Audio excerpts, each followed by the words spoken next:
I've been using the Sony A7 III for about 2.5 years now. As another new year starts, 2024, is the Sony A7 worth it? Yes, but here's why.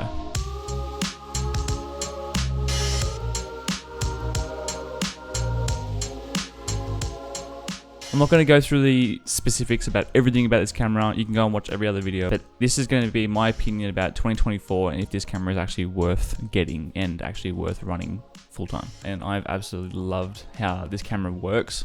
I have shot many weddings. I've shot professional content, video and photo on this camera, and I have loved most of it. Photography wise, this camera is just, it's amazing. Like 24 megapixels, it always comes out sharp, it's reliable, never an issue when I'm taking photos, never. Using this for photography is the way to go. If you're looking for something a bit budget, you can probably pick one of these up for 1,500 bucks, AUD. So for photography, this camera is a beast. Love it, absolutely amazing. But video, that's where I feel like it's lacking at the moment in terms of using my Sony A7 IV. I'm not a huge fan of the video when it comes to post-processing. I love how sharp it is, 6K downsample to 4K, love it. 4K 30, still stock standard. 8-bit, kind of can't have 8-bit video at the moment, as all these new cameras, like again the Sony A7 IV, coming out with 10-bit. All these different Sony cameras, Nikon, Canon cameras, they're all coming out with 10-bit color. This is 8-bit and it's starting to fall a little bit behind in video. I even shot a short film as well on this with pretty heavy color grading. You can probably go back and watch it and see how the color kind of falls apart a little bit when it's pushed a little bit too hard. And I found when using it for video, it would always come out sharp, always great like that. When post-processing, trying to color correct and color grade, it really fell apart really quickly. So in terms of using this for professional video, I probably wouldn't say it's worth it. I wouldn't say it's worth the switch to this camera specifically.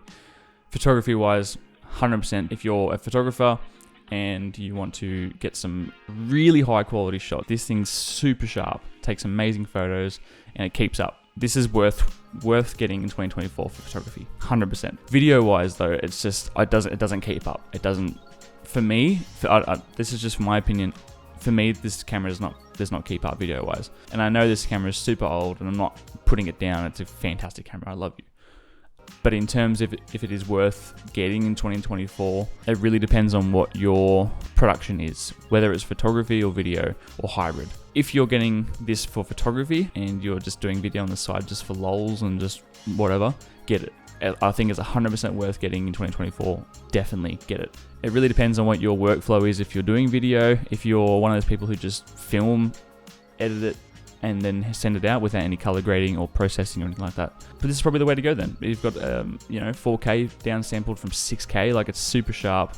And lastly, if you're using it for video in 2024, it would still make great YouTube videos, but in terms of professional video, no, I don't think it's worth it. A couple of great things I love about this camera: 4K 30, 1080p, 120 FPS, like super juicy slow motion is amazing. Its battery life is not too bad. Like it's actually quite good. Beautiful sensor, takes amazing photos, really easy to color grade and edit. As you can see by all these photos I've taken with it. Some of the things I don't like about it: screen. I don't like how it flips. I don't like it's annoying because I'm usually shooting vertical, and when I'm looking down at the ground, I can't flip the screen back out. So I have to usually shoot landscape to do that. The menu system is actually a weird one for me. I actually prefer this one over the 7 IV, just probably because I'm still used to it. I'm still getting used to the new one. I don't actually mind the menu system. I think it's pretty easy to get your head around. Micro HDMI, not a big fan of that. So essentially, there are some good things and bad things about this camera, like any other camera in the world. But this specifically, a 5 to 6 year old camera in 2024, we literally is the 2nd of January. Is it worth getting or is it not worth getting? It depends on you. It depends if you're a photographer or a videographer or both. Fantastic photos.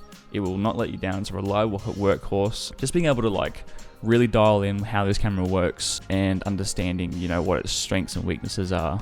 So photography wise, yes, get this camera in 2024.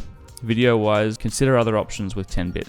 but this will still get you some really good YouTube videos depending on what level you're at, video wise and editing and post-processing. Thank you guys for watching. I appreciate all your support. Thank you for 2023, and I'm very keen for this year. Let me know if you do end up buying this. I'm curious. Anyway, see ya.